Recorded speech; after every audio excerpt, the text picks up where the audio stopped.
ma kukkusin.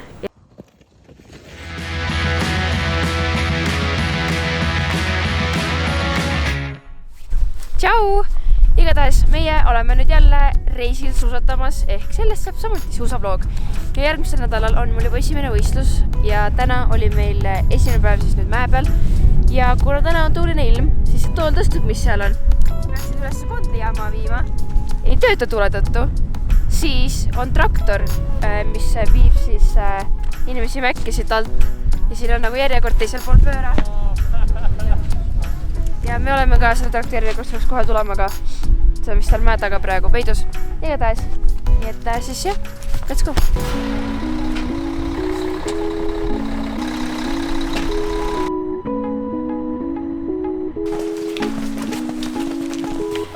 Ja me jõudsime nüüd alla.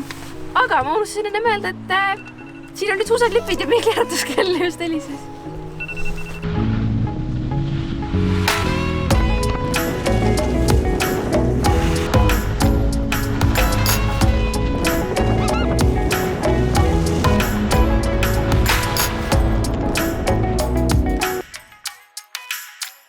Täna on mägi halva ilma tõttu kinni ja kuna võistluse jaoks on koroonatesti tegemine kohustuslik, siis me mõtlesime, teeme seda homme Innsbruckis, kui me sinna sõidame.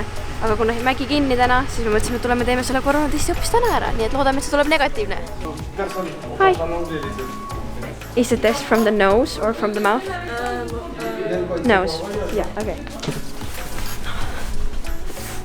Anyways, me saime just testi tehtud. Ma filmisin seda testi tegemist ka või võtmist. Aga, või no tähendab, ma tahtsin filmida, aga ma ei pannud kaamerat käima kogemata. Nii et seda ei ole. Aga ta võttis jah mul ninast ja see oli suht rõve. Ja ma loodan, et see test tuleb tagasi negatiivsena, sest mul nagu viimastel päevadel on mingi väike köha olnud, siuke rõve ja kurgus nagu oleks midagi. Nii et ma ei tea, loodame, et on negatiivne igatahes. Ja on esimese treeningpäeva hommik ja me just tulime Kondli peale ja siin on tegelikult kõik suht strikt, nagu tõstukil võib üles minna ja Kondlis ka võib olla ainult oma selle koodis inimestega. Teistega kokku puutuma ei pea, kogu aeg pead kirjutama, kellega kaua sa koos olid. Iga päev pead täitma mingit lehtega, mis sümptomid sul on, kas sa oled haige. No mingid igast asju lihtsalt, see tundub väga strikt ja mingid reeglid rikkuda aga ei tohi, need peab ise hästi järjepidev ja kindel olema. Täna on õnneks ilus ilm ka, nagu võistluspäeval või kvalifikatsioonipäeval lubab veits halba ilma, nii et on võimalus, et on ainult üks treeningpäev ja siis teise treeningpäeva asemel tehakse kvalifikatsioonid. Aga ma loodan, et saab ikka 2 päeva trenni teha, aga eks me näis, mis siin see ilmakene teeb.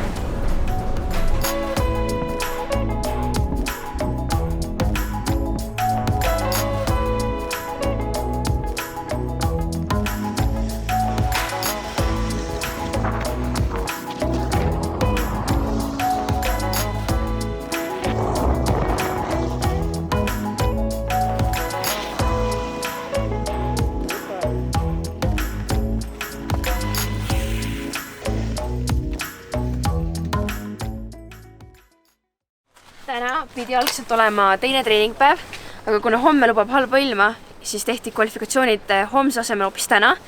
Ja nagu see on natuke nõme, sellepärast, et ma olin, esiteks pole väga mustalt suusatada või nagu trenni teha ja siis rajaga harjumine võtab ka aega ja nagu pärast kõike seda pikka pausid koroona pärast, siis nagu oleks mega nice olnud, kui oleks üks treeningpäev veel olnud. Aga kuna meile seda ei antud, siis pidi leppima sellega, et pidi ikkagi kvalifikatsioonid täna ära tegema. Aga nagu selles mõttes läks ikkagi hästi, et nagu ma sain esimesena finaali, mis on mega tore, isegi kui ma olin tegelikult enne võistlust mingi mega närvis, et ma lihtsalt ei tundnudki ennast seal rajal nagu eriti kindlalt veel.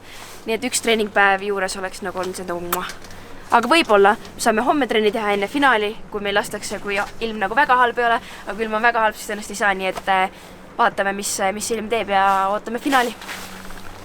On võistluspäeva homme. Õues on külm.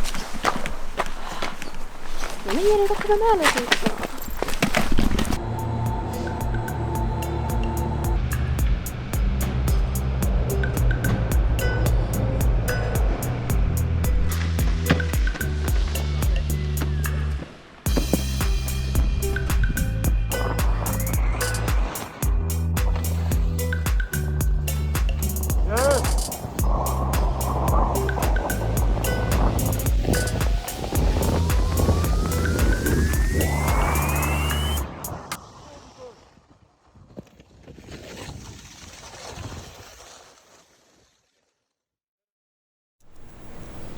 Niisiis, ma ei võistelnud laupäevases finaalis, kuna vahetult enne võistlust ma kukkusin ja tegin endale natukene haiget. Lisaks see kukkumine oli minu jaoks nagu mega hirmus, ma pole varem väga niimoodi kukkunud.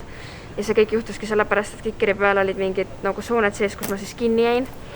Aga õnneks nagu selle põlvega ei ole midagi tõsist viga, nagu täna on juba okei. Ehk oligi nagu mul pärast või kohe pärast treeningu lõppu või võistluse algust oli mul valus.